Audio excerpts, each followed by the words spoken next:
What happens when the privileged son of a billionaire president crosses paths with a forgotten war hero living on the streets? Barron Trump was walking through rainy Washington, D.C., anonymous under his hood, until he noticed the straight-backed silhouette of Staff Sergeant Samuel Carter huddled at a bus stop. While most passersby hurried past, Barron did something that would change both their lives forever. The Marine who'd survived ambushes in Fallujah couldn't survive America's broken system for veterans. Used to be somebody, a coffee vendor remarked dismissively. But in the weeks that followed their chance encounter, an unlikely friendship formed that would challenge everything about how America treats its warriors. The solution that restored Sam's dignity wasn't charity or politics, it was seeing the man beneath the circumstances. Their story would ultimately transform thousands of forgotten veterans' lives across the nation. Before we jump back in, tell us where you're tuning in from. And if this story touches you, make sure you're subscribed because tomorrow, I've saved something extra special for you. Rain fell in sheets across Washington, D.C., drumming against the pavement and turning the city into a blur of gray reflections. Barron Trump pulled his hood tighter, savoring the rare anonymity it provided. At 21, he had spent most of his life in the spotlight, first as the youngest son of a president, then as a reluctant public figure. Today, with his security detail waiting discreetly half a block behind, he had convinced them to give him these few precious moments alone. He walked with purpose but no destination, watching as harried professionals hurried past with umbrellas tilted against the wind. No one recognized him with his hood up and head down. No one stared or whispered or reached for their phones. For these brief minutes, he was just another young man in a city full of important people. The rain intensified, driving pedestrians to shelter. Barron paused beneath the overhang of a coffee shop, shaking droplets from his coat. That's when he noticed him. An elderly man sat huddled under a nearby bus stop, his thin frame wrapped in what appeared to be a military-issue blanket, threadbare and faded with age. Despite the cold, his posture remained straight, almost defiant. A Marine Corps cap, its emblem barely visible beneath years of wear, sat atop his weathered face. His eyes stared straight ahead, focused on something distant, something Barron couldn't see. "Terrible day to be caught outside," said a voice behind him. Barron turned to find a coffee vendor closing up his street cart, securing plastic covers over his supplies. "That man," Barron nodded toward the bus stop. "Has he been there long?" The vendor glanced over, recognition flashing in his eyes. "That's Sam. Been coming to that same spot for years. Marine, I think. Used to be somebody." He shrugged, returning to his task. "Shame, really.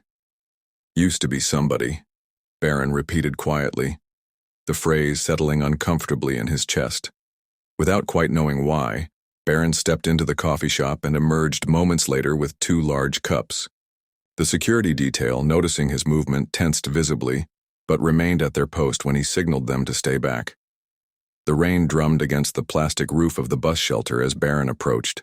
Sam didn't look up, not even when Barron's expensive shoes came into view beside his worn military boots. "Mind if I sit?" Barron asked, his voice nearly drowned by the downpour. Sam's eyes flicked toward him, then away. A barely perceptible shrug. Barron sat, leaving a respectful distance between them.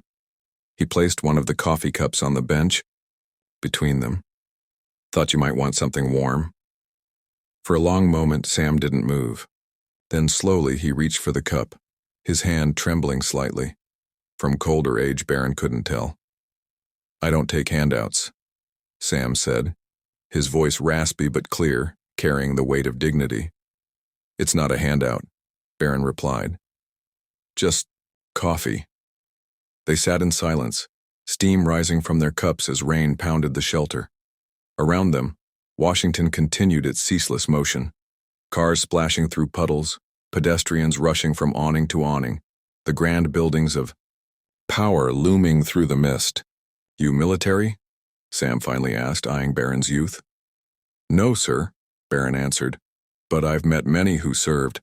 My father—" He paused, wondering if revealing his identity would change things, then decided against it.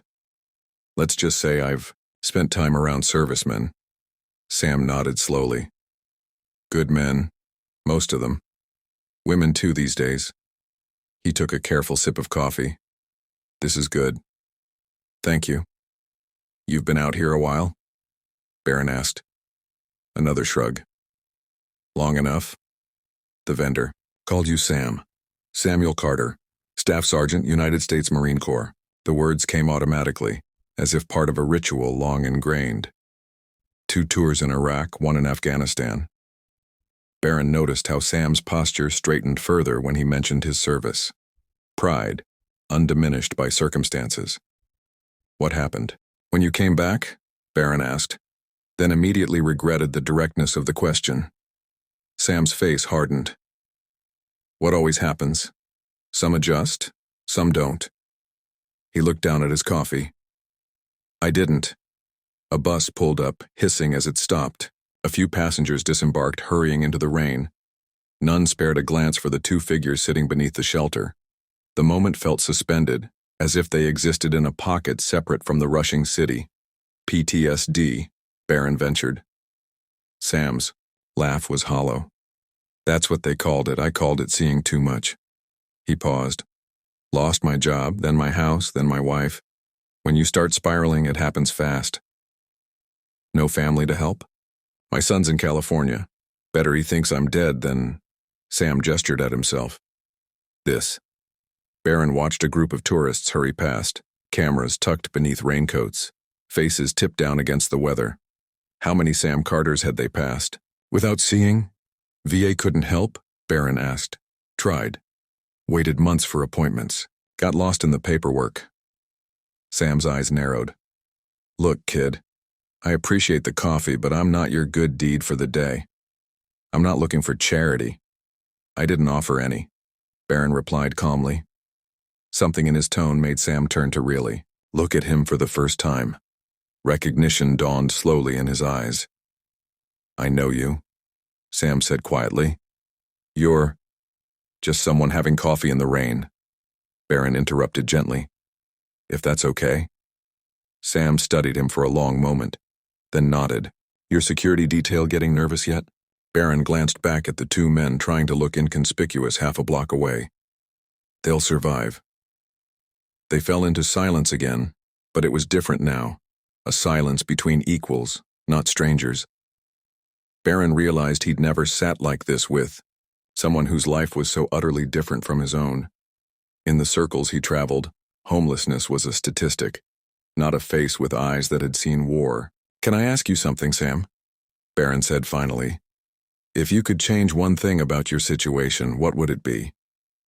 Sam considered the question with the seriousness it deserved. Respect, he said finally. Not pity. When you're on the street, people look through you, even the ones who give you money. They drop it and hurry away like poverty's contagious.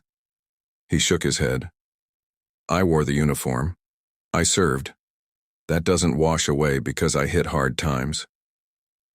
The rain began to lessen, a soft patter replacing the earlier downpour. Barron checked his watch and realized he'd been sitting there for nearly an hour. I have to go, he said reluctantly.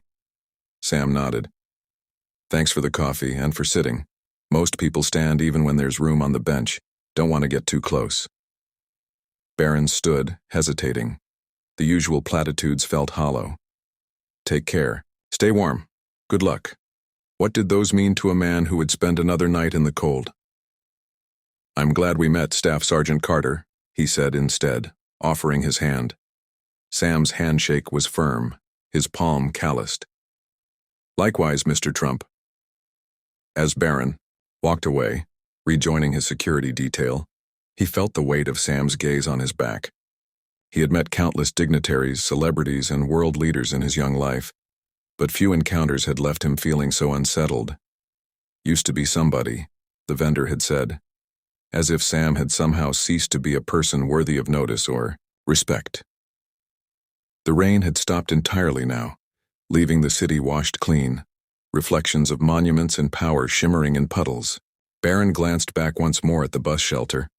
Sam had returned to his original posture, eyes fixed on the distance, alone again in a city full of people. Something shifted in Barron's chest, a feeling he couldn't quite name, a mixture of discomfort and resolve.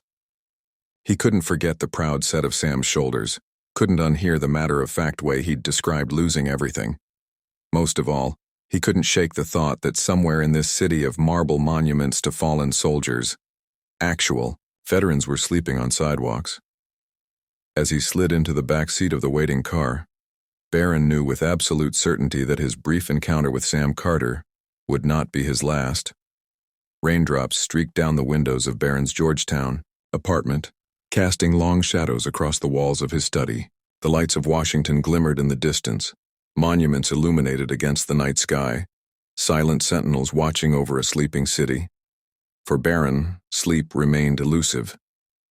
He sat at his desk, blue light from his laptop casting his face in sharp relief as he scrolled through yet another government report on veteran homelessness. It was well past midnight, but the image of Sam Carter sitting alone beneath that bus shelter wouldn't let him rest. Approximately 37,000 veterans experience homelessness on any given night in the United States. Barron rubbed his eyes. Numbers, statistics, percentages. They blurred together after hours of research, but Sam wasn't a statistic. He was a man with weathered hands and proud eyes who had served his country and somehow ended up forgotten on its streets. The article continued. Veterans are 50% more likely to become homeless than other Americans due to poverty, lack of support networks, and dismal living conditions in overcrowded or substandard housing. He clicked away from the article and opened a new tab, searching for information on PTSD and combat veterans. The screen filled with clinical descriptions, treatment protocols, and more statistics.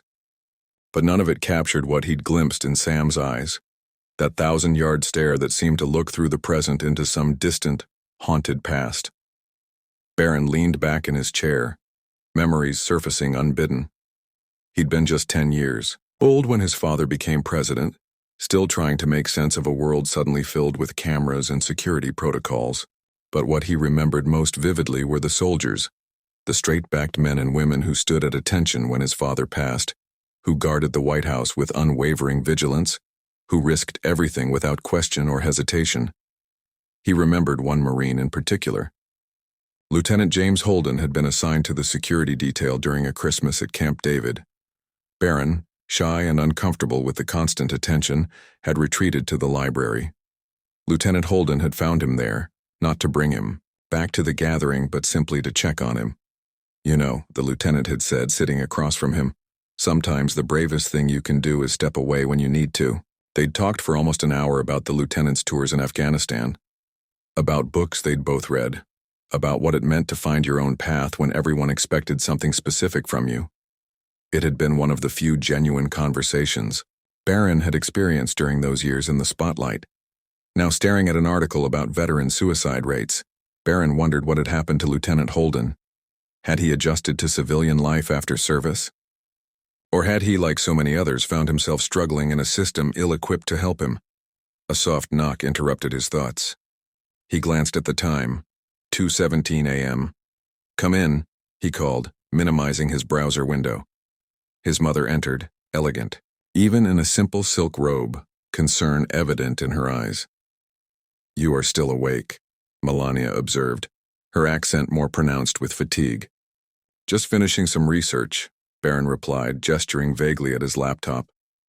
Melania moved closer, resting one hand on his shoulder. "This is about the man you met today? Your security detail mentioned?" Barron nodded, not surprised. Little escaped his mother's attention, especially where he was concerned. "His name is Sam.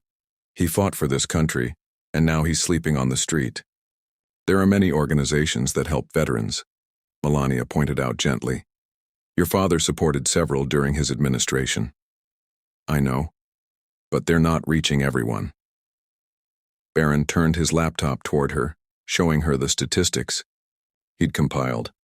Thousands of veterans fall through the cracks every year. Sam is just one of them. Melania studied the screen, her expression unreadable.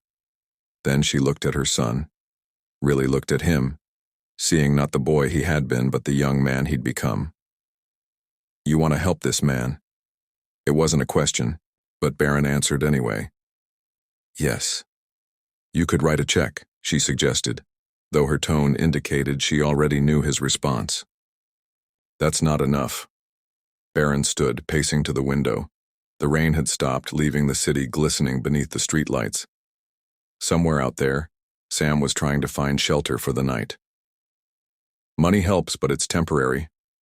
Sam needs more than that. He needs his dignity back, his purpose. Melania watched him, a small smile playing at the corners of her mouth. You sound like your father. Once he believes in something. I'm nothing like Dad. Barron cut in, perhaps too quickly. Then softening his tone. I mean, he would make this into a big public campaign, use his connections, his influence. I want to actually help Sam, not use him to make myself look good. And how will you do this? Melania asked, taking a seat in the armchair beside his desk. Barron hesitated. He'd spent hours researching, but formulating an actual plan felt overwhelming. I'm not sure yet. I need to talk to Sam again. Understand exactly what he needs. Without your family name? Melania asked, raising one eyebrow. He already knows who I am, Barron admitted. But he didn't ask for anything. He didn't treat me differently. Melania nodded thoughtfully. Perhaps that is why you feel so drawn to help him. In a world where everyone wants something from you because of your name, he simply shared coffee with you. The observation struck him with its accuracy. His whole life, people had wanted proximity to the Trump name, wanted favors, connections, the reflected glow of power and wealth. Sam had wanted none of that. Had, in fact, seemed almost reluctant to accept even a cup of coffee. I don't want to just throw money at the problem and walk away, Barron said slowly. And I don't want to call Dad or Ivanka or Don and have them take over. I need to figure this out myself. Because? Melania prompted, though her eyes suggested she already knew. Because I need to know I can, Barron admitted. That I'm more than just my family name. Melania rose, crossing to where he stood. She placed her hands on his shoulders, looking into his eyes, a mirror of her own. You have always been more than your name, Barron. You just needed the right moment to discover it. She kissed his cheek and moved toward the door. Don't stay up all night, even crusaders need sleep. After she left, Barron returned to his desk, opening a new document. At the top, he typed, Plan for Sam Carter. He hesitated, then continued. Step 1. Find out exactly what he needs. Step 2. Connect him with the right resources. Step 3. Ensure follow-through without taking away his agency. It seemed simplistic, almost naively so, but it was a start.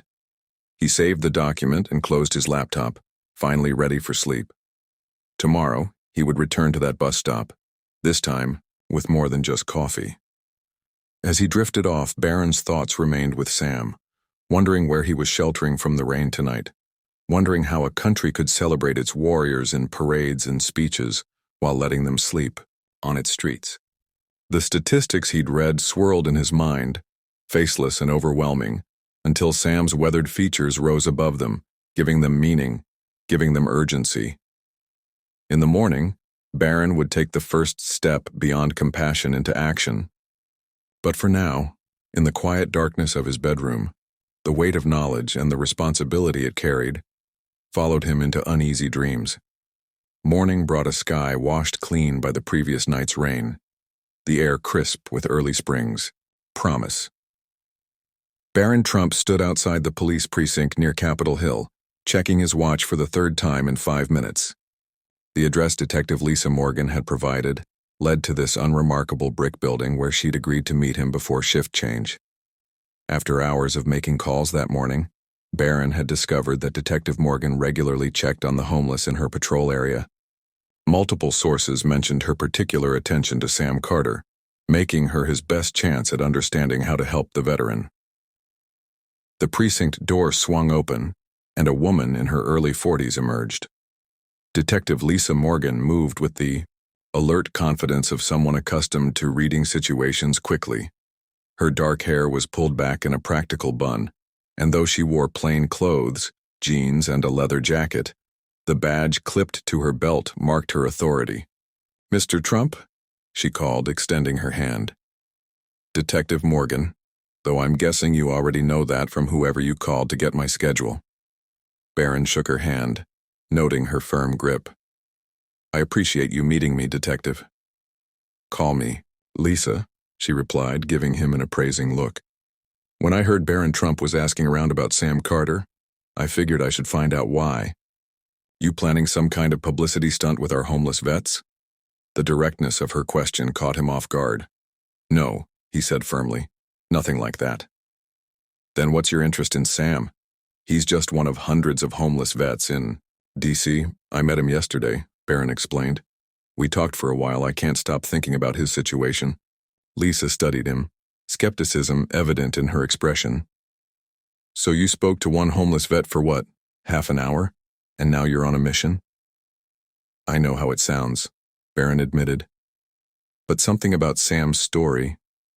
I just want to help him if I can." "And what makes you think he wants your help?" Lisa challenged. "Sam's been on the streets for 7 years. He's had plenty of well-meaning people try to save him. He's still out there." "That's why I came to you," Barron said. "You know him better than I do. I figured you might know what he actually needs." Something in his sincerity seemed to reach her. Lisa's posture relaxed slightly. "Walk with me," she said, setting off down the sidewalk. As they walked, Lisa filled in the gaps of Sam's story. He was a staff sergeant, led a platoon in Fallujah. From what I gather, he lost several men in an ambush. Came home with severe PTSD, but like a lot of guys from his generation, he wouldn't admit it. "The VA couldn't help?" Barron asked.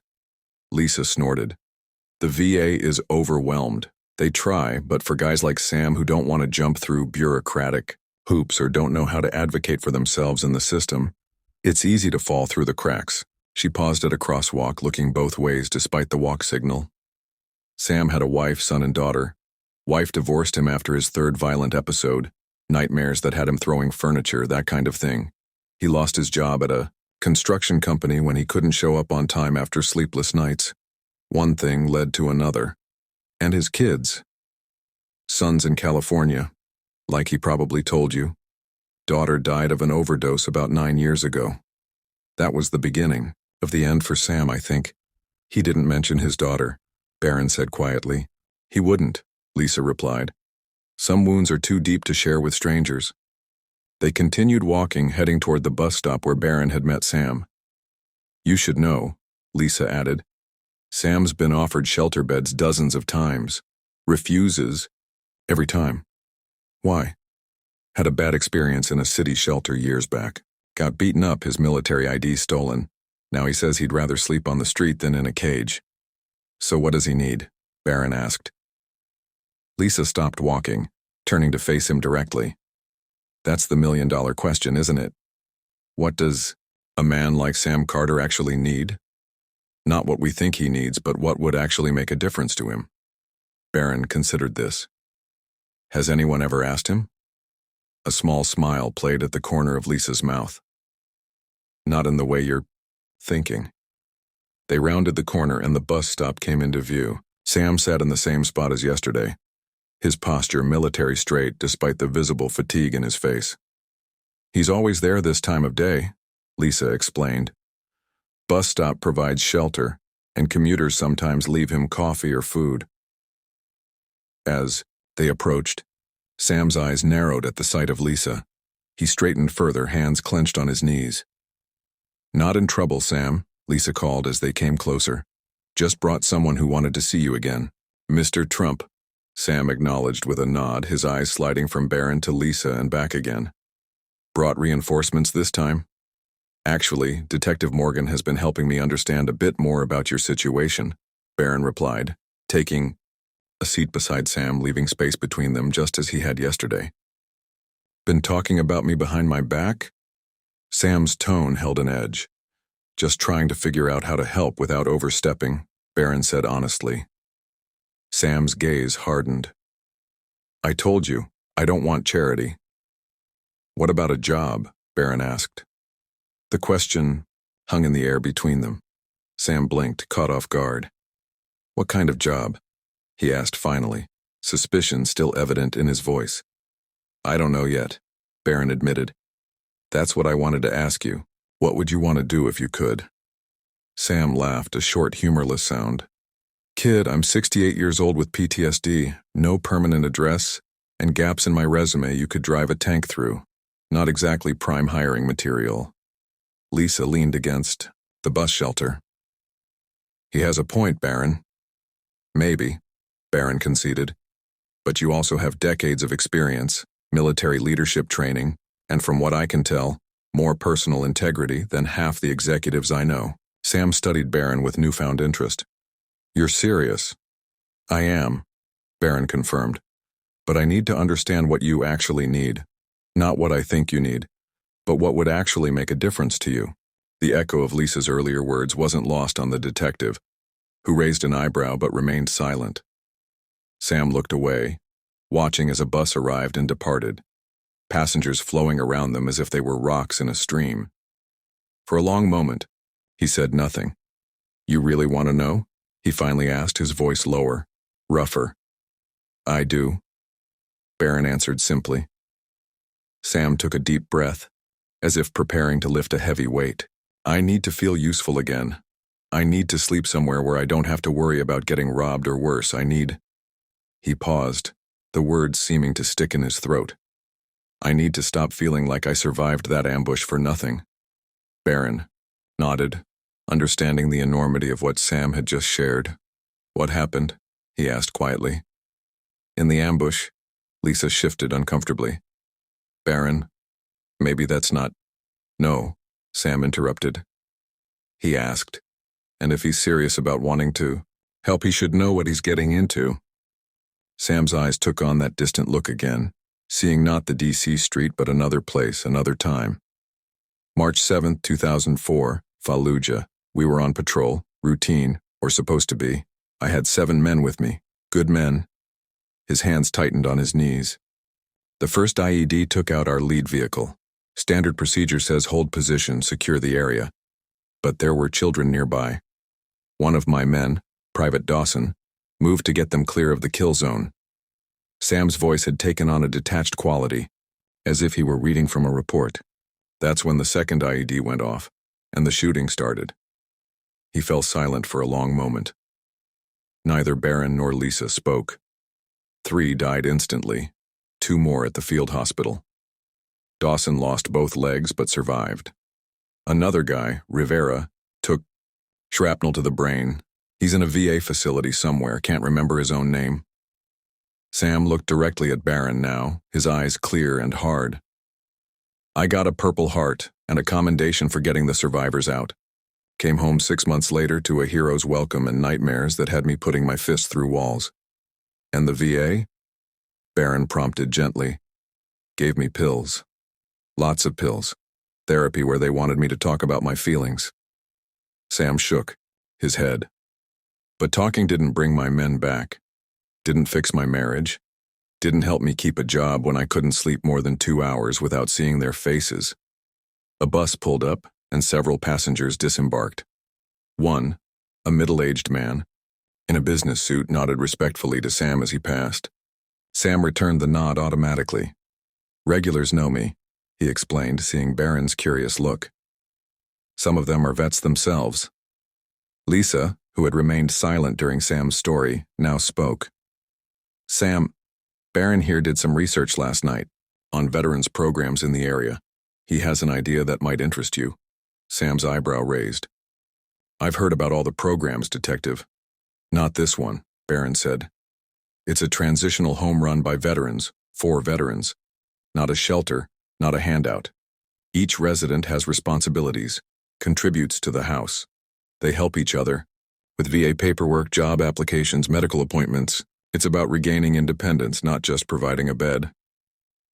Sounds too good to be true, Sam said skeptically. It's called Warrior's Rest, Lisa added. I've referred a few guys there. It's the real deal, Sam. Sam looked between them. Wariness, still evident in his expression. And what's the catch? No catch, Barron said. But there is a requirement. Each resident has to be working towards something, a job, education, medical treatment. Whatever they decide is their goal. For a fleeting moment, something like hope flickered across Sam's weather-lined face. Then it vanished, replaced by practiced indifference. "Why would they take me?" he asked. "I'm too old for a fresh start." "Because you have experience other veterans could benefit from," Barron replied. "Because you deserve the same respect and support you'd have given any of your men." Sam looked away, his jaw working. "I'll think about it." "That's all I'm asking," Barron said, standing. He pulled a card from his pocket and placed it on the bench. "My personal number. Call any time, day or night, if you decide you want to check it out." Sam didn't touch the card, but he didn't brush it away either. Progress of a sort. Lisa straightened from her leaning position. "I've got to get to work. You good here, Sam?" Sam nodded, the familiar mask of indifference settling back over his features. "Always am, Detective." As Barron and Lisa walked away, leaving Sam to his solitude, Lisa spoke quietly. "That's the most I've ever heard him say about what happened overseas. 7 years of checking on him, and he's never mentioned those men before." "Is that good or bad?" Barron asked. "Could be both," Lisa replied thoughtfully. "Opening old wounds can help them heal properly, or make them bleed worse." They stopped at the corner, Lisa preparing to head toward her patrol area. "You should know," she said. "Sam won't call. His pride won't let him." "Then what should I do?"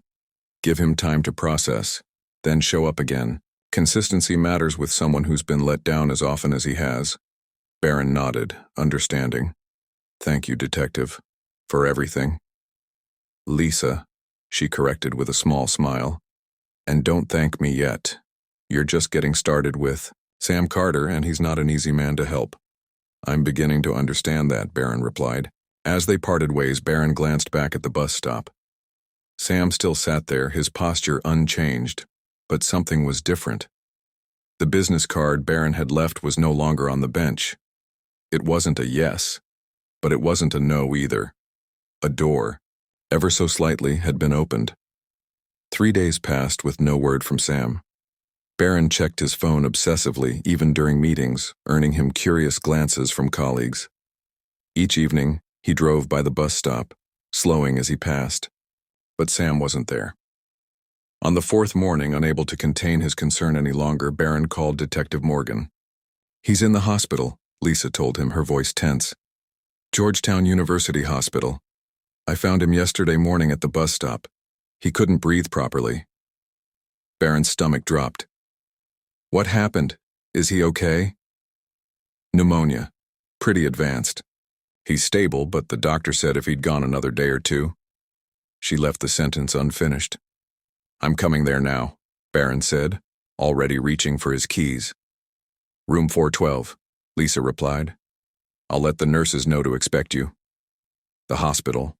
Corridors felt endless as Barron made his way to Sam's room. His security detail followed at a discreet distance, having learned to give him space when possible. Outside room 412, Barron paused, suddenly uncertain. What right did he have to be here? He barely knew Sam, but the thought of the proud veteran, lying alone in a hospital bed, propelled him forward. Sam lay still, eyes closed, oxygen tubes in his nose. His weathered face appeared ashen against the white hospital linens, his chest rising and falling with visible effort. An IV dripped steadily into his arm. He looked older, more fragile than he had at the bus stop, all pretense of strength stripped away by illness. Barron sat quietly in the visitor's chair, not wanting to disturb Sam's rest. After perhaps 20 minutes, Sam's eyes fluttered open. "Mr. Trump," he rasped, surprise evident in his voice. "Didn't expect to see you here." "Detective Morgan called me," Barron explained. "How are you feeling?" Sam attempted a dismissive gesture that turned into a cough. "Been worse," he managed finally. "The doctors say pneumonia," Barron said. "Why didn't you seek help sooner?" A ghost of Sam's sardonic smile appeared. "Where exactly was I supposed to go? ER would have patched me up and sent me right back to the street." Figured I'd either get better or I wouldn't. The matter-of-fact way he spoke of his possible death chilled Barron. How many other veterans made similar calculations every day? Detective Morgan found my card in your pocket, Barron said. Were you planning to call? Sam's eyes shifted away. Maybe. Was thinking about that place you mentioned. Hope flickered in Barron's chest. Warrior's Rest? Yeah. Sounded different from the usual shelters. Sam looked back at Barron, his gaze direct despite his weakened state. Since I'm stuck here anyway, tell me more about it. Barron leaned forward, aware of the opportunity he'd been given. It's a brownstone in Alexandria. Houses 12 veterans at a time. Each has their own room, small but private. The staff are all former military. They help with VA paperwork, medical appointments, job training, whatever each resident needs. And what's expected in return? Sam asked, wariness creeping back into his voice. Participation, Barron replied honestly. Everyone has house responsibilities. They cook meals together, maintain the place. There are group sessions, but also one-on-one support. Sam's eyes drifted to the window, watching clouds pass. And this was your idea? Finding this place for me? After we talked, I made some calls. I wanted to find some place that would treat you with respect, not just process you through a system. A nurse entered, checking Sam's vitals and adjusting his IV. When she had gone, Sam spoke again, his voice quieter. Why are you doing this, really? Barron considered the question carefully. Because when we talked, I realized how easily someone can become invisible. You fought for this country, led men in combat, and somehow ended up alone on the street. That's not right. Lots of things aren't right, Sam countered. You can't fix them all. No, Barron agreed, but maybe I can help fix this one thing. When the doctor arrived for rounds, Barron stepped out into the hallway. Dr. Patel, a serious woman in her 40s, didn't mince words. Mr. Carter's condition is serious but treatable. The pneumonia is responding to antibiotics, but he's malnourished and showing signs of other untreated health issues. Frankly, he needs proper aftercare. Releasing him back to the street would be tantamount to sending him back here, or worse, within weeks. He won't be going back to the street, Barron assured her. Dr. Patel's expression remained skeptical. I've heard similar promises before, Mr. Trump. Good intentions often run into bureaucratic roadblocks. Not this time, Barron said with quiet determination. Over the next 5 days, Barron visited Sam daily, sometimes bringing food that wasn't hospital fare, sometimes just sitting while Sam slept. On the 3rd day, he arrived to find David Reynolds, the founder of Warrior's Rest, already in Sam's room. A former Army medic with close-cropped hair and penetrating eyes, Reynolds had the compact build of someone who still maintained military fitness standards, Mr. Trump, Reynolds acknowledged, extending his hand. I've heard a lot about you from Detective Morgan. Call me Barron, please, he replied, shaking Reynolds' hand. And thank you for coming. Sam, looking marginally better than he had days earlier, watched their interaction with a guarded expression. David here was just explaining the house rules, he said. And? Barron prompted. And I'm willing to give it a try, Sam replied. Once they let me out of this place, relief swept through Barron. That's great news, Sam. Reynolds nodded, his manner professional but kind. We'll have a room ready. The doctor says probably another 3 days before discharge. What changed your mind? Barron asked Sam after Reynolds had left. Sam shifted in the hospital bed, wincing slightly. Figured dying alone on the street is a hell of a way to go. And I've been thinking about what you said, about having experience that could help other vets. He shrugged. Maybe it's time to try something different. The day of Sam's discharge arrived with spring sunshine streaming through the hospital windows. Barron had arranged a private car, ignoring Sam's protests that he could take a bus. Humor. Me, Barron insisted. Doctor's orders are to avoid public transportation for another week anyway. Telling and preparing this story took us a lot of time, so if you are enjoying it, subscribe to our channel. It means a lot to us. Now back to the story. Sam sat stiffly in the back seat, his few belongings, the clothes he'd been wearing when admitted now clean and his Marine Corps cap, in a hospital-provided plastic bag on his lap. His military blanket had been deemed too contaminated to keep. "We're making a stop before Warrior's Rest," Barron said as they pulled away from the curb. Sam frowned. "Where?" "Department store, you need some essentials." "I don't need charity clothes," Sam said sharply. Barron had anticipated this reaction. "It's not charity. Warrior's Rest has a policy. Each resident needs certain basics to start. Think of it as standard issue." Sam clearly wasn't convinced, but he didn't argue further. At the department store, Barron kept the shopping businesslike and efficient. 3 changes of clothes, sleepwear, toiletries, a new jacket, and a duffel bag to carry it all. Sam selected items with military precision, checking price tags and opting for the most practical choices. When Barron added a new military-grade blanket to the cart, Sam's expression softened almost imperceptibly. "Better than the old one anyway," he conceded. Their final stop before Warrior's Rest was a small diner where Lisa Morgan was waiting.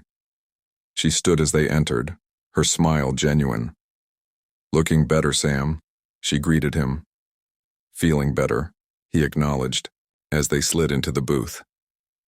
Over lunch, Lisa explained how she'd coordinate with Warrior's Rest for any legal matters that might arise.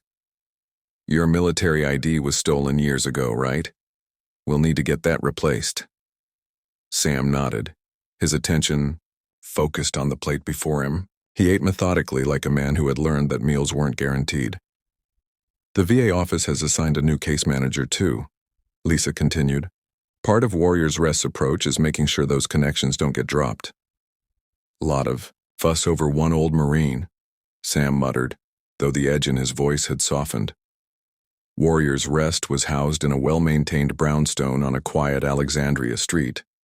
American flags flanked the entrance, and a discreet sign identified it, only as Veterans Transitional Housing. Inside, the space was clean and orderly without feeling institutional. Hardwood floors gleamed under natural light from tall windows, and the furniture, while not new, was comfortable and arranged to encourage conversation. David Reynolds greeted them in the foyer. "Welcome to Warrior's Rest, Staff Sergeant Carter," he said, extending his hand. Sam shook it, his posture automatically straightening at the use of his rank. "Thank you, sir." "No sir needed here," Reynolds replied. "David works fine." He led them through the common areas, a living room with bookshelves and a television, a dining room with a large table that could seat all residents, and a kitchen where 2 men were preparing what appeared to be dinner. "Everyone takes turns with meals," Reynolds explained. "It's part of building community." Sam nodded, his eyes taking in every detail. Barron noticed how he automatically checked exits, windows, potential threats. The habits of a combat veteran never fully faded. Sam's room was on the 2nd floor, a modest space with a twin bed, dresser, desk, and small closet. A window overlooked the backyard where a garden was beginning to show early spring growth. "Not much, but it's yours," Reynolds said. "Privacy is respected here. Your bathroom is shared with one other resident, James Winters, former Navy."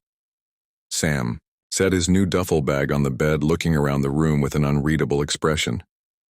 "It's fine," he said, his voice gruff.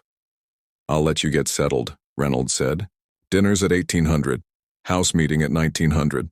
We'll go over everything then." When Reynolds had gone, Sam sat on the edge of the bed, suddenly looking tired. The day had clearly taken a toll on his still recovering body. "You don't have to stay," he told Barron. "I'm fine." "I know," Barron replied, taking a seat in the desk chair. "But I wanted to make sure you had everything you needed." Sam glanced at the duffel bag. "Got more now than I've had in years." They sat in companionable silence for a moment. Through the open door came the distant sounds of the house. Voices in conversation, someone laughing, the clatter of pots in the kitchen. "What happens now?" Sam finally asked. "Tomorrow you'll meet with the staff to create your individual plan," Barron explained. "They'll help you apply for all the benefits you're entitled to, set up medical appointments for follow-up care, whatever you need." "And you?" Sam asked, fixing Barron with his direct gaze. You've done your good deed. Got the homeless vet off the street. What now? The question caught Barron off guard. In truth, he hadn't thought much beyond getting Sam to Warrior's Rest. I'd like to stay involved if that's okay with you. Check in, see how you're doing. Sam studied him for a long moment. Why? Barron considered his answer carefully. Because I want to make sure this works. For you, and maybe for others like you. Others? Sam raised an eyebrow. There are thousands of veterans like you, Sam. If this approach works, Sam interrupted, understanding dawning. This is a test case. See if you can replicate it. Not exactly, Barron replied, though Sam wasn't entirely wrong. The idea of expanding this effort had begun to form in his mind. This is about you. But if it helps, maybe the model could work for others too. Sam nodded slowly. Fair enough. He looked around the small room again, his expression softening. Been a long time since I had 4 walls and a ceiling that were mine. Get some rest, Barron said, standing to leave. I'll check in with you next week if that's all right. It's your time to waste, Sam replied, but there was no bite to his words. As Barron left Warrior's Rest, David Reynolds walked him to the door. He's got a long road ahead, Reynolds warned. The physical recovery is just the beginning. I understand, Barron said. What can I do to help? Be consistent, Reynolds advised. Men like Sam have had people disappear on them too many times. If you say you'll be here next week, be here. Barron nodded, taking the advice to heart. I will be. True to his word, Barron returned the following week, and the week after that. Sam's physical health improved steadily, the color returning to his face, his breathing easier, but as Reynolds had predicted, the emotional journey proved more challenging. During Barron's 3rd visit, he arrived to find Sam sitting alone in the garden, staring at nothing in particular. The other residents were inside, gathering for a group session. Not joining them? Barron asked, taking a seat on the bench beside him. Sam shook his head. Not today? Want to talk about it? Sam was silent for so long that Barron thought he might not answer. Then, had a nightmare last night. Bad. 1. Woke up shouting. Probably scared the hell out of Winters next door. Barron waited, giving Sam space to continue if he chose. They want me to talk about it in group, Sam went on. Share my feelings, work through the trauma. That's what they call it. Trauma. Like it's something separate from me. Something that can be cut out, isn't it? Barron asked gently. Sam looked at him directly. After 18 years? It's part of me now. The things I saw, the men I lost, the decisions I made, they're woven into who I am. I can't just talk them away. Barron nodded, understanding something fundamental about Sam for the first time. So what do you need instead? Purpose, Sam said simply. A reason to get up each day that matters. That evening, Barron met with Reynolds in his office, sharing Sam's words. Reynolds listened thoughtfully, then pulled a file from his desk. We've been trying to figure out the right approach for Sam, he admitted. He's older than most of our residents, with different needs. Traditional therapy isn't resonating with him. He needs purpose, Barron repeated. Yes, I was thinking the same thing, Reynolds agreed. We have a community garden project starting next week. We partner with a local elementary school, teaching kids about growing food. Several of our guys are involved, but we could use someone with real leadership experience. Like a former staff sergeant, Barron suggested. Exactly. Kids don't care if someone's struggling with PTSD or was homeless. They just respond to authenticity. And working with something living, watching it grow, there's healing in that too. When Barron suggested the project to Sam, the veteran was initially skeptical. I'm not exactly good with kids, he grumbled. But you are good with leadership, organization, seeing a mission through, Barron countered. Those are the skills they need. Somewhat reluctantly, Sam agreed to try. His first day with the school garden project was the following Tuesday. Barron, curious about how it would go, arranged to observe from a distance. What he saw moved him deeply. Sam, standing straighter than Barron had yet seen him, was showing a group of fourth graders how to prepare soil for planting.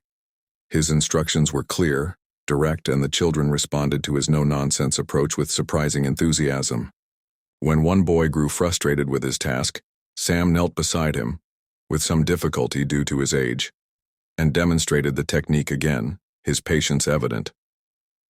"You've got good hands for this," Barron overheard Sam tell the child. "Strong, and careful at the same time. That's exactly what plants need." The boy beamed, returning to his work with renewed determination. Later, as the children filed back into school, their teacher shook Sam's hand warmly. "They really responded to you, Mr. Carter. Will you be coming back Thursday?" "Yes, ma'am," Sam replied, a hint of pride in his voice. "We've got seedlings to plant. Can't leave a mission half done." As April turned to May, Sam's involvement with the garden project deepened. He never missed a session, and the staff at Warriors Rest noted improvements in other areas as well. He began attending group therapy, though he participated more as a listener than a sharer. He took his medications regularly and kept his follow-up medical appointments. During Barron's weekly visits, he noticed the subtle changes in Sam, not just his improved health, but a certain lightness that occasionally broke through his gruff exterior. One afternoon in late May, Sam actually laughed at something another resident said during dinner, a sound so unexpected that several heads turned in surprise. Not all days were good ones. There were still nightmares, still moments when Sam withdrew into himself, still times when the weight of his past seemed too heavy to bear. But there were also achievements worth celebrating. In early June, Barron arrived for his visit to find Sam preparing a resume with help from one of the staff members.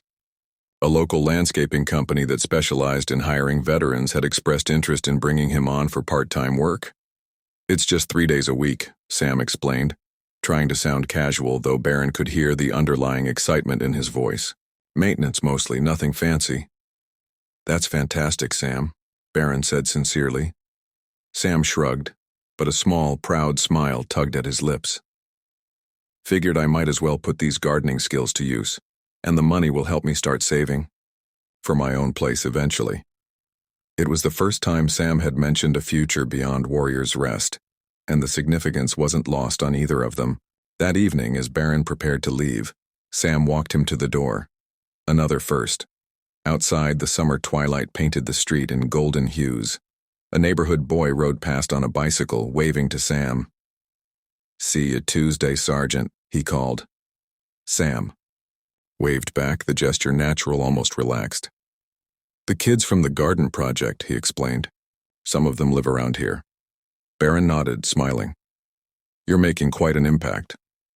"They're making an impact on me," Sam corrected, then added more seriously, "All of this is." They stood in companionable silence for a moment. Then Sam spoke, his voice gruff but sincere. "I never thanked you properly for everything you've done." "You don't need to thank me," Barron replied. "Yes, I do," Sam insisted. "I was dying on that street, not just from pneumonia, from giving up. You saw me when most people looked right through me. That matters." The simple words carried more weight than any elaborate expression of gratitude could have. Barron felt a lump form in his throat. "I'm glad I stopped that day." "Me, too," Sam said quietly. Then, reverting to his usual gruffness, "Now get going before your security detail gets nervous. They've been circling the block for 20 minutes. Barron laughed. "They're used to it by now." He extended his hand. "See you next week?" Sam shook it firmly. "I'll be here." As Barron drove away, he glanced in the rearview mirror. Sam still stood on the porch of Warriors Rest, watching him go. In that moment, Barron realized something important. What had begun as an impulse to help one homeless veteran had become something more meaningful, a genuine friendship built on mutual respect. The next morning, Barron was reviewing the materials for an upcoming business meeting when his assistant knocked on his door. "There's a reporter on line 2, she said. "Says she's working on a story about homeless veterans in D.C. and heard you might have some insights." Barron frowned. He had been careful to keep his involvement with Sam and Warrior's Rest private, not wanting any publicity to compromise Sam's dignity or progress. Did she say who referred her to me? A Detective Morgan, apparently, his assistant replied. She seemed to think you'd want to talk to her. Barron hesitated, then reached for the phone. I'll take it. The call would set in motion events that neither Barron nor Sam could have anticipated. Events that would transform a personal act of kindness into something with far greater reach and impact than either had imagined. Mr. Trump, this is Rebecca Chen from the Washington Post. Barron adjusted his phone, apprehension building. He'd agreed to the call solely because Detective Morgan had given the reporter his contact information, but now he was reconsidering the wisdom of that decision. Ms. Chen, what can I do for you? I'm working on a piece about veteran homelessness in D.C., Rebecca explained, her voice brisk but friendly. Detective Morgan mentioned you've been involved with an innovative approach at Warrior's Rest. I'd love to hear more about it. Barron hesitated. It's not really a story, Ms. Chen. I'm just helping one veteran. One veteran, Rebecca repeated thoughtfully. In my experience, those individual stories often reveal more than statistics. Would you be willing to meet in person? Off the record at first, if you prefer. Against his better judgment, Barron agreed to meet the journalist for coffee later that afternoon. When he arrived at the small cafe in Georgetown, Rebecca was already there, a woman in her mid-30s with sharp eyes and a recorder conspicuously turned off on the table. Thank you for meeting me, she said as he sat down. I understand your reluctance. The Trump name attracts attention, and you've managed to keep a relatively low profile compared to your siblings. This isn't about my name, Barron said firmly. It's about Sam Carter and others like him. Rebecca's expression shifted, becoming more genuinely interested. Tell me about Sam. Over the next hour, Barron found himself sharing the story, how he'd met Sam at the bus stop, learned about his military service and subsequent struggles, and ultimately helped connect him with Warrior's Rest. He was careful to emphasize that Sam's progress was due to his own strength and determination, with Warrior's Rest providing the structure and support he needed. And Detective Morgan says you visit him every week? Rebecca asked, now taking notes. I do, Barron confirmed. It's important to be consistent. Most people would have been satisfied with making a donation or arranging the placement and then moving on, Rebecca observed. Why stay involved personally? The question made Barron pause, considering his answer carefully. Because this isn't charity. It's a relationship. Sam doesn't need my pity. He needs respect, community, purpose. And honestly, I've learned more from him than he has from me. Rebecca's pen stilled. Would you mind if I quote that directly? I'd rather you didn't quote me at all, Barron replied honestly. This story shouldn't be about me. With respect, Mr. Trump, your involvement is part of what makes this story unique, Rebecca countered. Young person of privilege encounters homeless veteran, but instead of a one-time act of charity, it becomes an ongoing commitment to real change. That's not the narrative people expect from someone with your background. And that's exactly the problem, Barron said, frustration edging into his voice. This shouldn't be surprising. Veterans like Sam served our country, and many come home to face battles no one should fight alone. The surprising thing is that we as a society let it happen. Rebecca studied him for a moment, then asked, would Sam be willing to speak with me? With his permission, I could keep your involvement minimal, focus more on his journey and the work Warrior's Rest is doing. Barron considered the request. I can ask him. It would be his decision entirely. Fair enough, Rebecca agreed. And just one more question, if I may. Is this a one-time thing for you, or are you planning to expand your involvement with veteran homelessness issues? The question caught Barron off guard. He had been so focused on Sam that he hadn't fully articulated his longer-term intentions even to himself. Yet in that moment he realized that this experience had fundamentally changed something within him.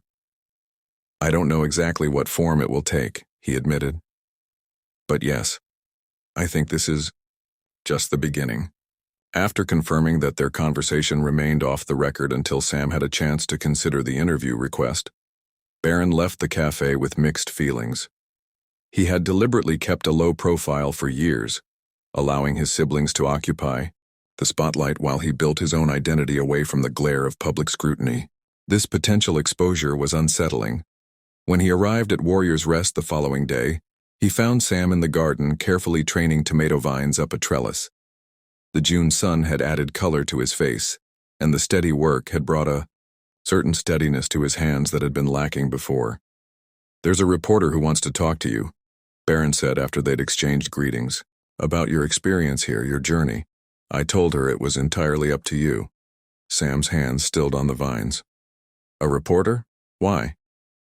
"She's writing about veteran homelessness," Barron explained. "Detective Morgan mentioned our situation to her."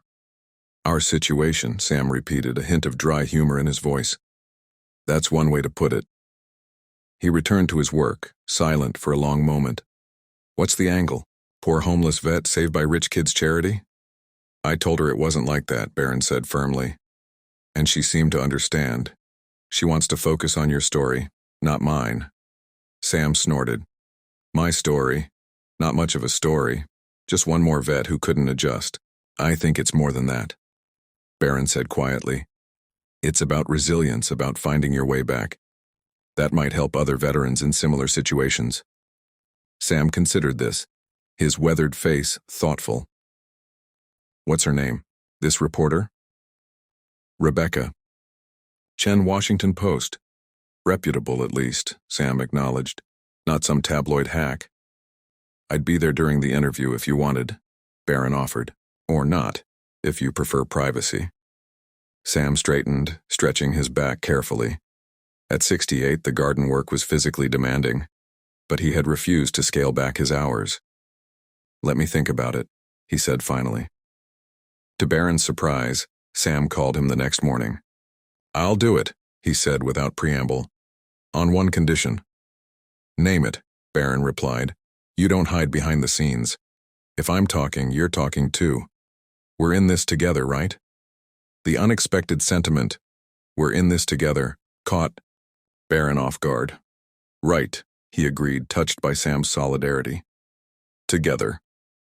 The interview took place in the Garden of Warrior's Rest, a setting Sam had chosen himself.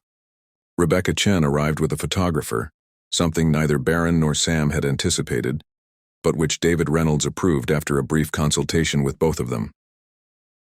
"If we're going to do this, let's do it right," Sam had decided. "People need to see this place, what it stands for." Rebecca's approach was respectful and thorough.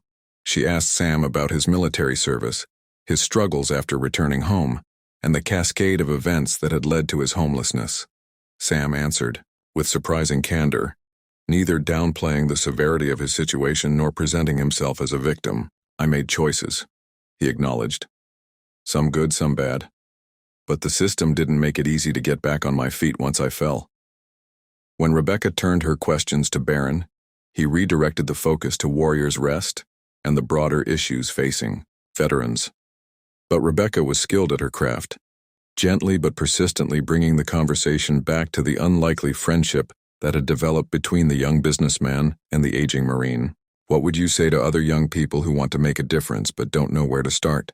she asked Barron. He thought about it, aware of Sam watching him curiously. "Start small," he said finally. "Start with one person, one genuine connection. Real change happens face to face, not from a distance."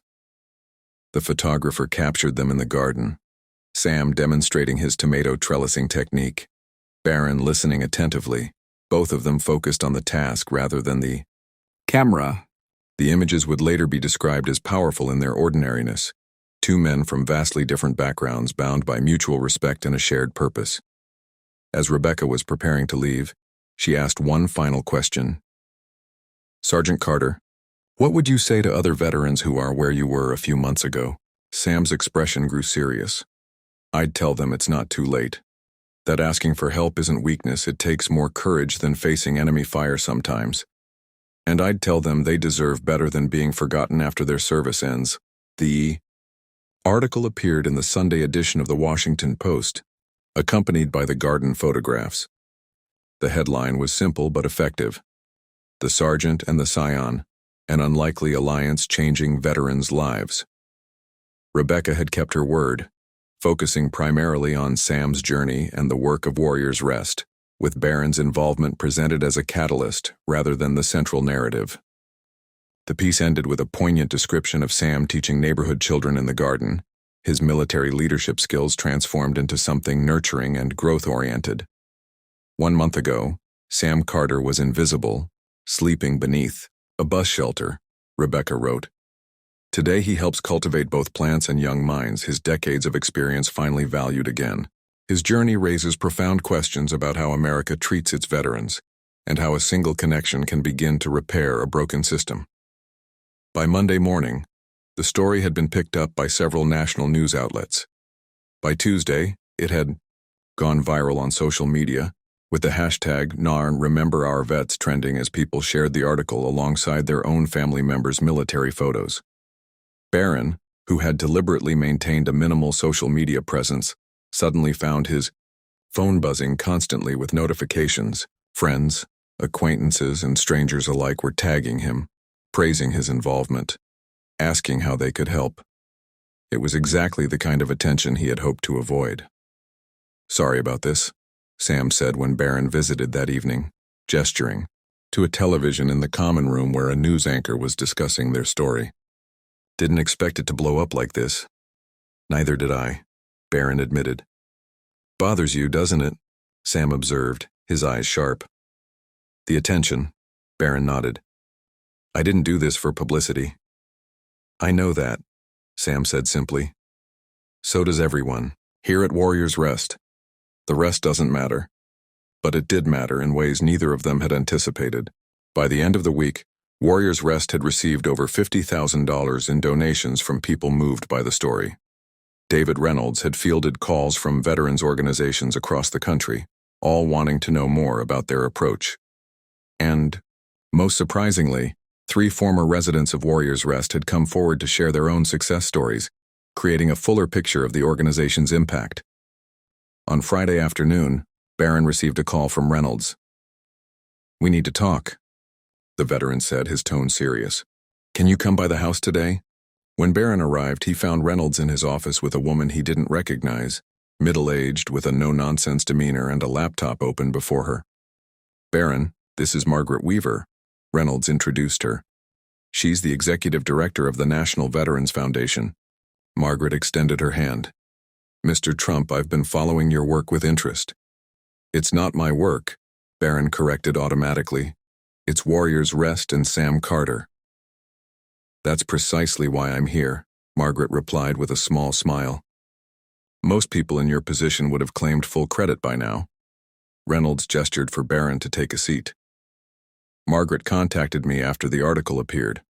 Her organization has been looking to fund pilot programs that could be replicated nationally. The approach you and Warriors Rest have demonstrated, personalized support, dignity-first care, peer mentorship, aligns with what our research shows actually works," Margaret explained. "We'd like to help scale it." "Scale it how?" Barron asked, cautiously. Margaret turned her laptop toward him, revealing a presentation titled Operation Homecoming, a New Approach to Veteran Reintegration. "We envision a network of homes like Warriors Rest in every major city," she explained, scrolling through slides of potential locations. "Each would maintain the small-scale, personalized approach that makes this model work, while benefiting from shared resources and best practices." "And you want Warriors Rest to be part of this?" Barron asked, looking to Reynolds. "They want us to be the blueprint," Reynolds clarified. "And they want you involved." Barron frowned. "Me? I don't have experience in veteran affairs or nonprofit management." "What you have is more valuable," Margaret countered. "Authentic passion, a clear vision, and a name that opens doors. Plus, you've already demonstrated the most important quality in this work, the ability to see beyond someone's current circumstances to their inherent dignity and potential." The meeting continued for nearly 2 hours, with Margaret outlining the foundation's vision and resources. They weren't asking for Barron to lead the initiative, but rather to serve as a bridge between the veteran community and potential donors and partners. His involvement would lend credibility and visibility to the cause. "Think about it," Margaret said as she was leaving. "Take as much time as you need. But know that what you've started here has the potential to help thousands of veterans like Sam." After she had gone, Reynolds leaned back in his chair. "It's a lot to process," he acknowledged. "It is," Barron agreed. "I never intended for things to go this far." "Few meaningful things in life happen according to plan," Reynolds observed. "Sometimes a small act of kindness snowballs into something bigger than you ever imagined." Barron thought about that as he made his way through the house looking for Sam. He found him in the kitchen, showing a newer resident how to prepare what appeared to be a complex pasta dish. "You adjust the sauce depending on what you've got," Sam was explaining. "Military cooking always adapt to available resources." The younger veteran, a man in his 30s with a prosthetic leg and watchful eyes, nodded seriously, absorbing Sam's instructions as if they were tactical guidance. Barron waited until they'd finished before approaching. "Got a minute?" he asked. Sam. They walked to the garden, which had become their default meeting place. The tomato plants were thriving now, their cages heavy with green fruit that would soon ripen in the summer heat. "Something's happened," Sam observed as they sat on the garden bench. "You've got that look." Barron explained the meeting with Margaret Weaver, her vision for expanding the Warriors Rest model and her request for his involvement. Sam listened without interrupting, his weathered face thoughtful. "So what are you going to do?" he asked when Barron had finished. "I don't know," Barron admitted. "It wasn't supposed to become this big." Sam chuckled, a sound that had become more frequent as his health improved. "Son, sometimes you don't get to choose the size of the mission. Sometimes it chooses you. This isn't a military operation, Sam, isn't it?" Sam gestured around them. "You've got casualties, veterans who fell through the cracks. You've got objective, get them back on their feet with dignity. You've got strategy, places like Warriors Rest. Now you've got the resources to expand the mission." He shrugged. "Sounds like an operation to me." Put that way, it made a certain sense. "I'm worried about the publicity," Barron confessed. "I don't want this to become about me or about the Trump name. It should be about the veterans." "So make sure it is," Sam replied simply. "Set the terms. Keep the focus where it belongs. You make it sound easy." "It won't be," Sam acknowledged. "Nothing worthwhile ever is. But consider the alternative. Walking away, letting the momentum fade, missing the chance to help others like me." He fixed Barron with his direct gaze. "Could you live with that?" The question hung in the air between them, demanding an honest answer. Barron realized that Sam had articulated the core of his dilemma, the tension between his desire to avoid the spotlight and his growing commitment to a cause larger than himself. Before he could respond, his phone rang, his mother's ringtone. "I should take this," he said, stepping away. "Barron." Melania's voice was warm but concerned. "I've been trying to reach you." "Sorry, Mom. It's been a crazy few days." "So I see," she replied. "Your father called. He saw the article." Barron tensed. "What did he say?" "He's proud of you," Melania said simply. "As am I. But he's also concerned about how this publicity might affect you. He knows you've always valued your privacy." "I'm trying to figure that out myself," Barron admitted, glancing back at Sam, who was now examining the tomato plants, giving him space for the conversation. "Whatever you decide," Melania said gently, "remember who you are beneath the name. That's what matters most." After ending the call, Barron rejoined Sam, who was carefully tying up a drooping tomato stem. "Family concerns?" Sam asked, not looking up from his task. "Something like that," Barron replied. My whole family has strong opinions about public attention." Sam nodded. "Understandable. The Trump name comes with baggage, good and bad depending on who you ask." He finished securing the plant before continuing. But you know what I've noticed about you? You don't lead with your name. You lead with your actions. The simple observation struck Barron profoundly. Throughout his life, he had been defined by the Trump name, its weight, its legacy, its divisive nature in the public consciousness. But with Sam, with Warrior's Rest, he had been judged solely on what he did, not who he was born to be. So what would you do? Barron asked. If you were in my position? Sam straightened, wincing slightly at the stiffness in his back. I'd remember what we learn in the Marines. The mission comes first. If helping more veterans is the mission, then do what needs to be done, he shrugged. But I'm just an old sergeant, what do I know? Quite a lot, it seems, Barron replied with a small smile. That evening, as he drove home, Barron's thoughts kept returning to Sam's words. The mission comes first. It was a clarifying principle, cutting through the complexities of publicity, family expectations, and personal discomfort. If the mission was to help veterans like Sam, then other considerations became secondary. He hadn't sought this platform, this visibility, but now that he had it, perhaps he had a responsibility to use it.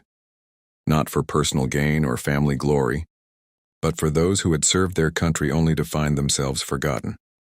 When he arrived home, Barron made 2 calls. The first was to Margaret Weaver, accepting her offer of involvement but with clear conditions. The veterans would remain the focus of the narrative, and Warrior's Rest's autonomy would be preserved. The second call was to Rebecca Chen. I'd like to give you an exclusive, he told her. But not about me.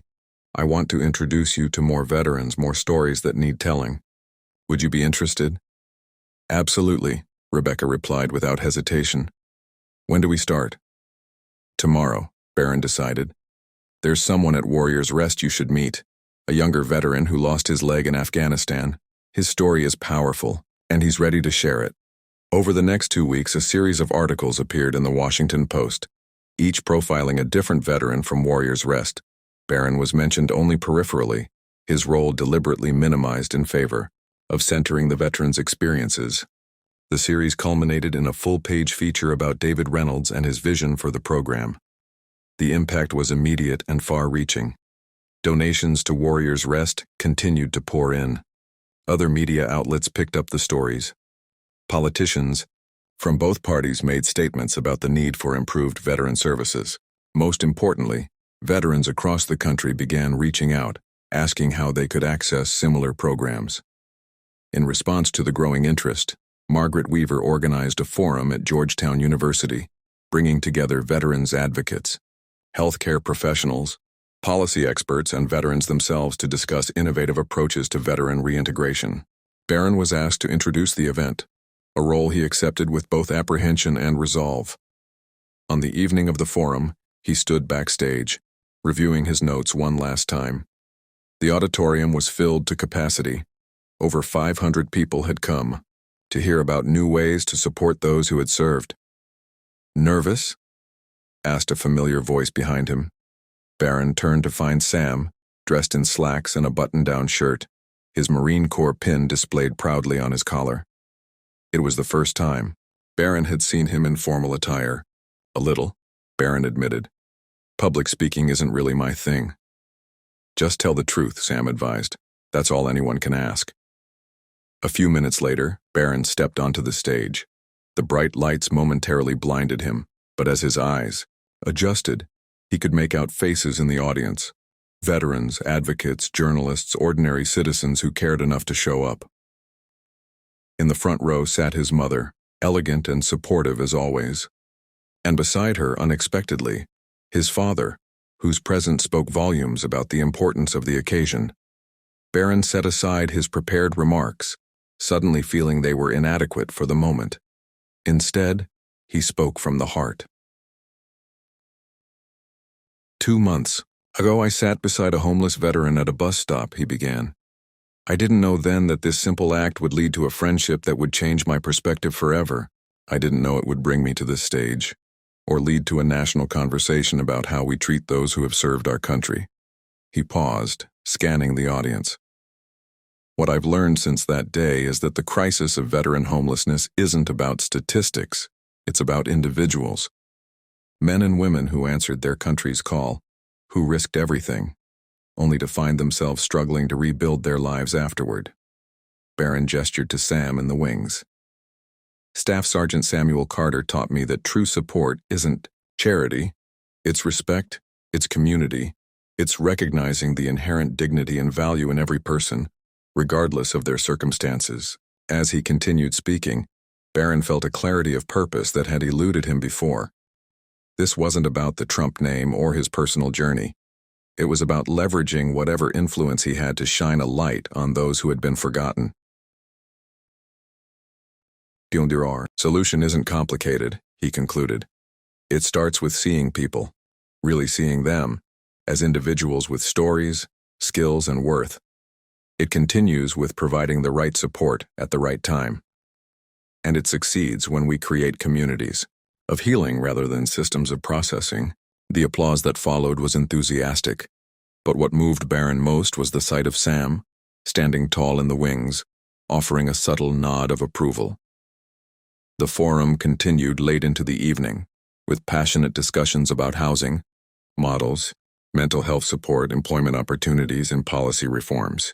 Margaret Weaver unveiled plans for 3 new Warriors Rest-inspired homes in cities with high veteran populations, with more to follow if the pilot proved successful. As the event concluded, Barron found himself surrounded by people wanting to share their own stories, offer support, or simply express gratitude for bringing attention to the issue. Among them was a young woman, perhaps in her early 20s, who waited patiently until others had moved on.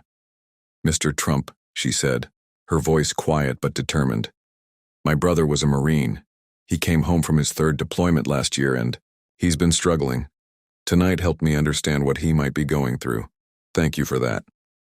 Before Barron could respond, Sam appeared at his side. Something in the young woman's expression caught his attention. "Your brother," Sam said. "He's isolating himself? Not wanting help?" She nodded, surprised by his perceptiveness. "He says no one understands, that he's fine, but he's not." Sam exchanged a glance with Barron, then turned back to the young woman. "Tell him Sergeant Carter from 2-6 Marines wants to talk to him. Warrior to warrior. No civilian psychobabble, just straight talk." He took a business card from his pocket, newly printed, with the Warriors Rest logo, and handed it to her. "I'm there most days. He can come by any time." The young woman's eyes filled with tears. "Thank you," she whispered. As she walked away, Barron looked at Sam with newfound admiration. "You just extended the mission," he observed. "One Marine to another," Sam replied with a shrug. "It's what we do." Later that night, as they stood in the empty foyer of the university building, Sam surveyed the scattered programs and empty coffee cups, evidence of the evening's energy and engagement. "Not bad for a rich kid and an old Marine," he quipped, a rare lightness in his voice. Barron smiled. "I think we're just getting started." "We," Sam repeated, nodding slowly. "Yeah, I guess we are." As they walked out into the warm June evening, Barron reflected on how far they had come from that rainy afternoon at the bus stop. What had begun as a simple act of seeing another human being had evolved into something neither could have imagined. A movement, an alliance, a mission to ensure that no veteran would remain invisible again. The press had dubbed their story the unlikely friendship, but there was nothing unlikely about it anymore. They had moved beyond the surface differences of age, background, and experience to find common ground in values that transcended such distinctions: respect, purpose, and the belief that one person can make a difference. The next day's headlines would trumpet the forum's success and the groundbreaking initiatives it had launched. Politicians would issue statements of support. Social media would buzz with renewed attention to veteran issues. But for Barron and Sam, standing at the intersection of what had been and what might yet be, the most significant impact remained deeply personal. The transformation that happens when we truly see one another, when compassion becomes action, and when purpose finds its voice. November brought early frost to Washington, D.C., the air crisp with the promise of winter. 6 months had passed since Barron Trump had first encountered Sam Carter beneath that rainy bus shelter. 6 months of profound change for both men. Barron navigated his car through the quiet streets of Alexandria, the GPS directing him to an address he hadn't visited before. Sam had moved out of Warrior's Rest last month into his own apartment, a milestone that marked his transition from recovery to independence. Today would be Barron's first visit to this new chapter in Sam's life. The apartment building was modest, but well-maintained. Red brick with white trim and window boxes still displaying the hardy remnants of autumn flowers. Barron parked across the street, surveying the neighborhood. It was a far cry from the sidewalk where Sam had once made his bed, yet unpretentious enough to feel like a natural step forward, rather than an unsustainable leap. As Barron approached the building, he thought about everything that had happened since that rainy April afternoon. The Operation Homecoming initiative had expanded beyond their wildest expectations, with 7 Warriors Rest-inspired homes now operating across the country. The national conversation around veteran homelessness had shifted from statistics to stories, from policy to people, and at the center of it all remained the unlikely friendship between a young Trump and an aging Marine. A friendship that had changed them both in ways neither had anticipated. Barron pressed the buzzer for apartment 3B. "It's open," came Sam's voice through the intercom, stronger and clearer than Barron remembered from their early days. The apartment building's interior was clean and modest, with a small lobby that smelled faintly of lemon polish. Barron climbed the stairs to the 3rd floor, noting the well-worn but carefully maintained hallway carpet. At 3B, he knocked lightly before turning the handle. The door opened to a space that immediately felt like Sam. Orderly, unpretentious, but with unexpected touches of care. A small living room held a comfortable-looking couch and armchair, bookshelves already half-filled, and a television that looked new but not extravagant. Through a doorway, Barron glimpsed a kitchen where something savory simmered on the stove. But it was Sam himself who commanded Barron's attention. The transformation was subtle but profound. The man who stood before him still bore the weathered features and watchful eyes of the veteran he'd met months ago. But he stood straighter now, his shoulders no longer curved by the weight of survival. His clothes were simple but clean and well-fitting. Most striking was the clarity in his gaze. The 1,000-yard stare had receded, replaced by a present awareness that had once seemed beyond reach. "Welcome to my humble abode," Sam said, extending his hand. The handshake was firm, confident, the greeting of a man who had reclaimed his place in the world. "It's great, Sam," Barron replied sincerely, taking in the details. A Marine Corps emblem hung framed on one wall. Beside it, unexpectedly, was a photograph of Sam with the children from the school garden project, all beaming amid a harvest of vegetables. "Coffee?" Sam offered, heading toward the kitchen. "Real coffee, not that burnt stuff from the street. Cart." "Sounds perfect," Barron agreed, following him. The kitchen was compact but functional, with actual plates and mugs in the open cabinets, rather than the disposable kind Sam would have used on the streets. A small table by the window offered a view of a park across the street, where late autumn leaves clung stubbornly to nearly bare branches. "Sit," Sam instructed, pouring coffee into 2 mugs. One, Barron noticed with a smile, bore the Warriors Rest logo. "Hope you don't mind it strong. Some habits die hard. Strong is good," Barron assured him, taking a seat at the table. Sam brought the coffee over along with a plate of simple cookies. "Made these myself," he said, a hint of pride in his voice. "Part of the cooking program at Warrior's Rest. Turns out I have a knack for baking." Barron tried one and found it surprisingly good, buttery and not too sweet. "You've been holding out on us. These are excellent." Sam shrugged but looked pleased. Something therapeutic about measuring ingredients, following steps. Makes sense out of chaos. He sat across from Barron, studying him over the rim of his coffee mug. "You look tired." The observation caught Barron off guard. He was accustomed to being the one checking on Sam's well-being, not the reverse. "It's been a busy few months," he admitted. Operation Homecoming keeping you up at night? Sam asked perceptively, among other things. Barron sipped his coffee, appreciating its rich warmth.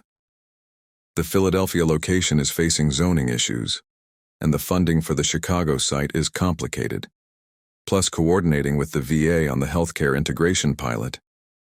He trailed off, realizing he was cataloging problems rather than celebrating progress. Sam nodded thoughtfully. Mission creep. Happens to the best operations.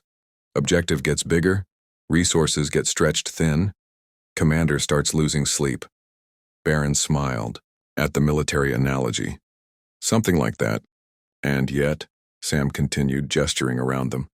Look at what's already been accomplished. 7 homes open, dozens of veterans getting their lives back.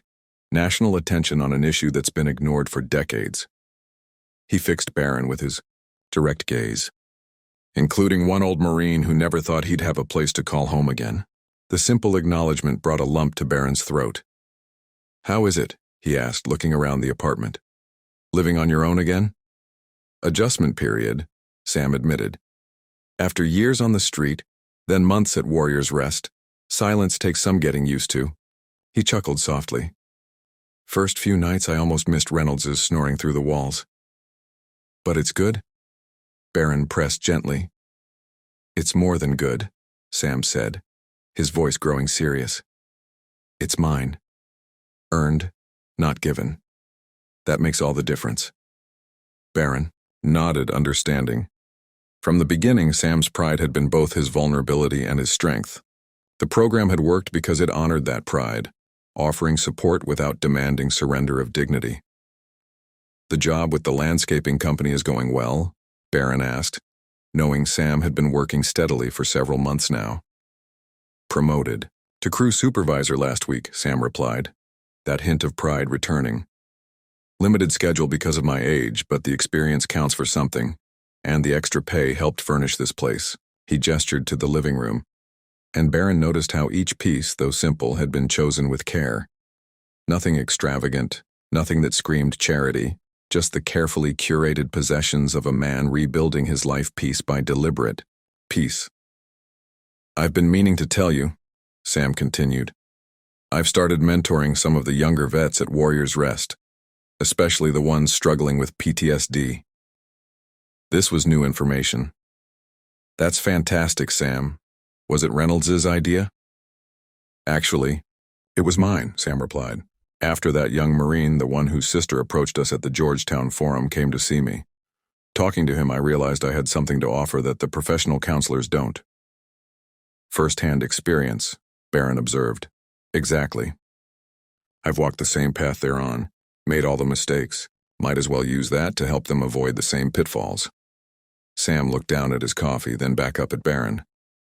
Gives purpose to the pain, you know. Makes some sense out of those lost years.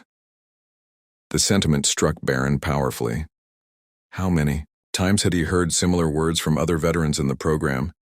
The need for purpose, for meaning, especially in suffering, seemed universal. One of the guys asked me yesterday how I went from sleeping under a bus shelter to having my own place in 6 months, Sam continued. Wanted to know the secret. He chuckled softly. Told him there's no secret, just one step at a time, and someone who sees you as a person worth helping. You did all the hard work, Barron reminded him.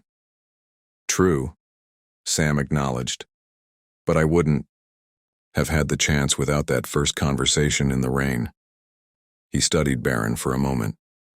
You know, most people would have walked on by. Even the ones who drop $1 in a cup. They don't sit down, don't ask questions, don't come back week after week. Barron shifted, uncomfortable with the implicit praise. I just did what felt right, and that's what makes it remarkable, Sam insisted. In my experience, people usually do what's easy, not what's right. A comfortable silence fell between them as they sipped their coffee, the afternoon light slanting through the kitchen window, casting long shadows across the table. Outside, a light drizzle had begun, raindrops pattering gently against the glass. Rain again, Sam observed. Seems fitting, doesn't it? Full circle. Barron nodded, the symmetry not lost on him. How are the nightmares? he asked, changing the subject. Sam's PTSD had been a constant challenge throughout his recovery, the memory of his lost men surfacing most powerfully in dreams. Still there, Sam admitted. Probably always will be, but less frequent now. The therapy at Warrior's Rest helped, even though I resisted at first. He grimaced slightly. Stubborn old Marine. I never would have guessed, Barron teased gently. Sam smiled, the expression transforming his weathered face. The difference is now I have tools to manage them, and purpose during the day makes for better sleep at night. He rose and went to the stove, checking whatever he had simmering there. Staying for dinner? Made enough for two. Another habit from the Marines, always cook for your buddy too. I'd like that, Barron accepted, touched by the invitation. This was new territory for them, Sam hosting him, offering hospitality rather, than receiving assistance. As Sam stirred the pot, a savory stew by the smell of it, he spoke without turning. Got a letter from my son yesterday. Barron straightened, surprised. Sam rarely mentioned his family. From California? Sam nodded.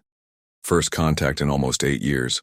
Saw the article about Warrior's Rest, recognized me in the background of one of the photos. He continued stirring, his voice deliberately casual, though Barron could hear the emotion beneath it. He's married now, has a 5-year-old daughter.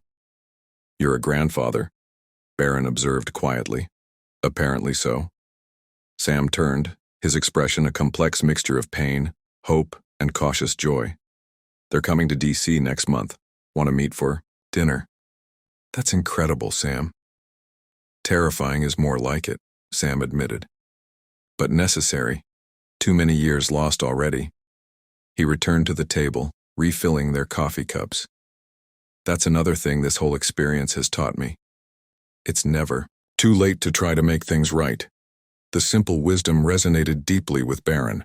Over the past 6 months, as Operation Homecoming had grown and evolved, he had witnessed dozens of veterans reconnect with estranged family members, rebuild broken relationships, reclaim parts of themselves they thought permanently lost. The ripple effects of recovery extended far beyond the individual veteran, touching lives in ways no one could fully quantify. My mother always says something similar, Barron shared. It's never too late to start again.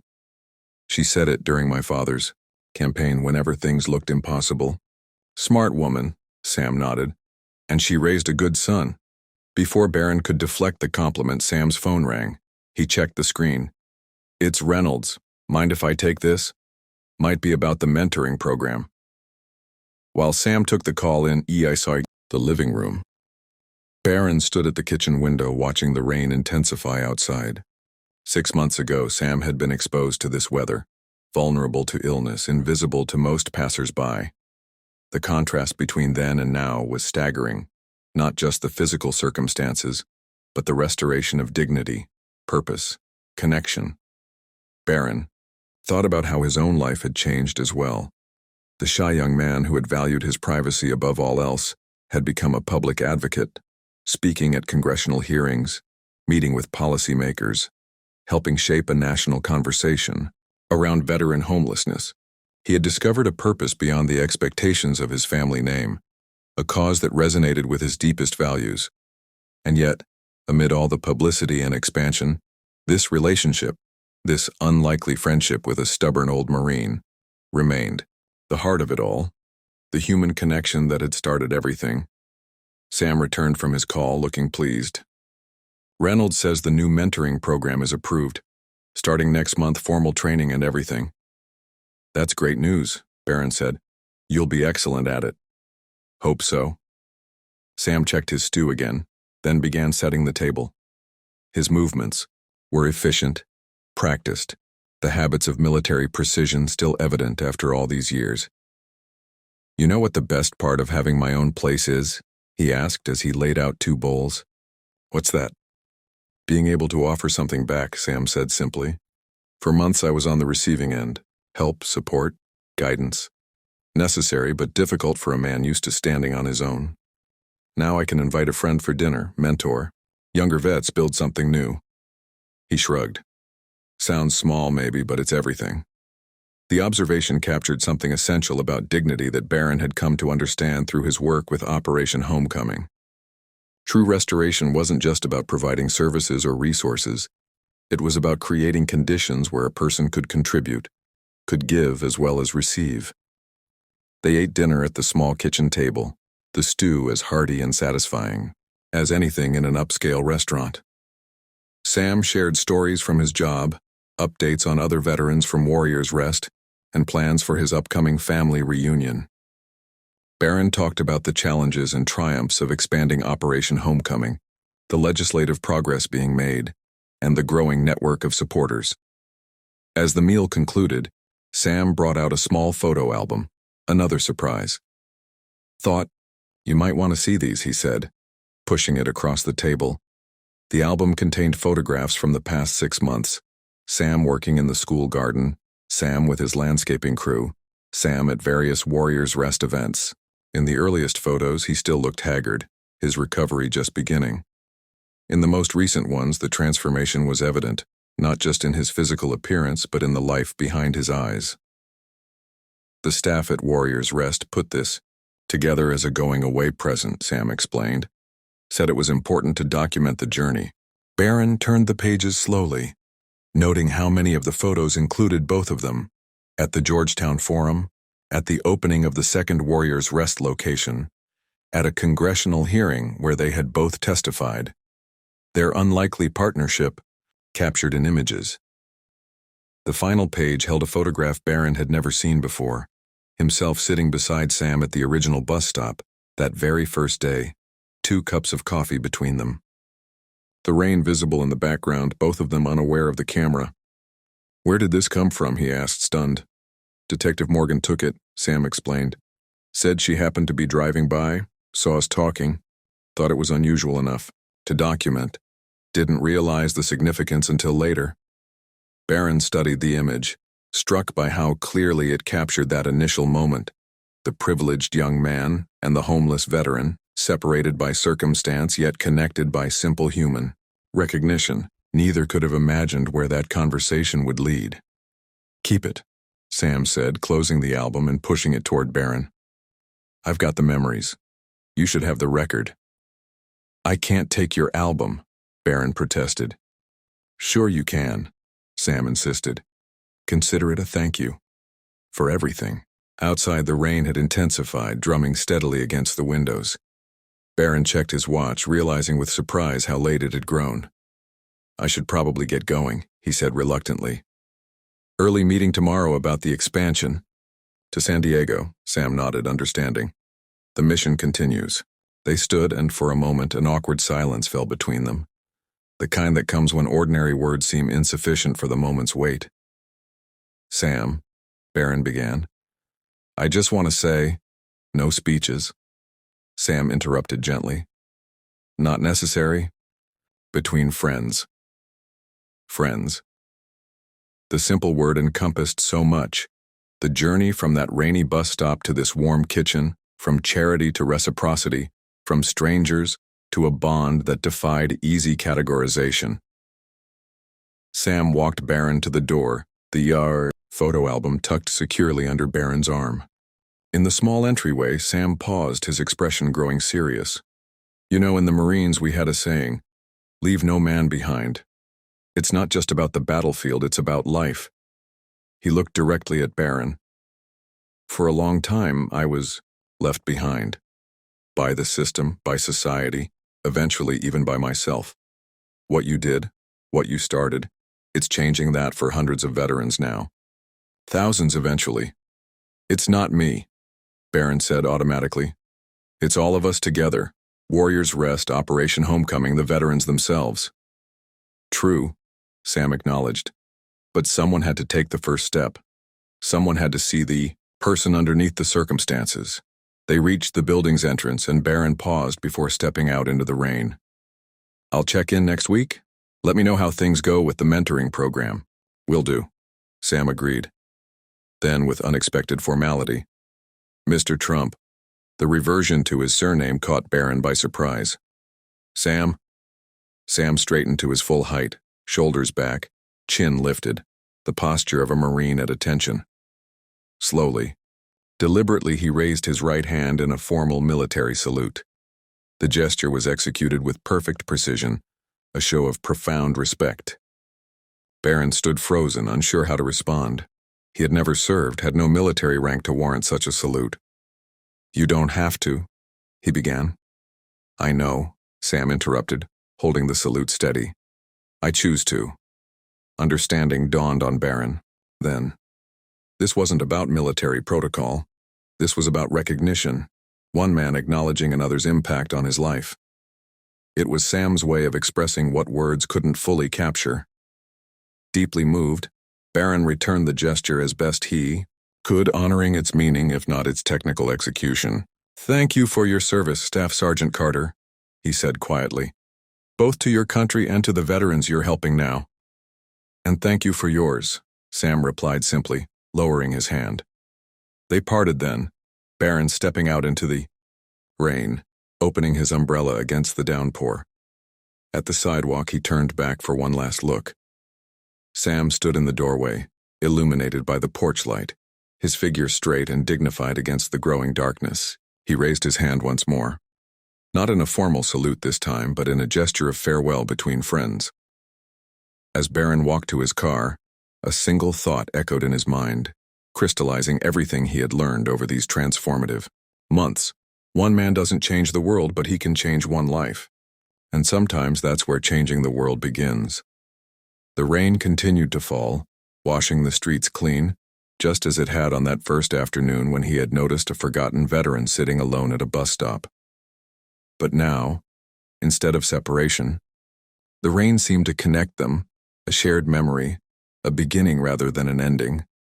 Barron drove away, the photo album beside him, filled with images of a journey neither he nor Sam could have imagined on that rainy April day. Behind him, in a warm apartment filled with hard-earned dignity, an old Marine who had once been invisible to the world around him now stood tall, seen at last, ready to help others find their way home. And ahead, for both of them, lay the continuing mission, different from where it had started, larger than either had intended, but rooted always in that simple, profound moment of human connection beneath a bus shelter in the rain. Up next, we have 2 more incredible stories that are waiting for you. Just click the image you want to watch and it will take you there. If you enjoyed this video, make sure to subscribe. It would mean a lot.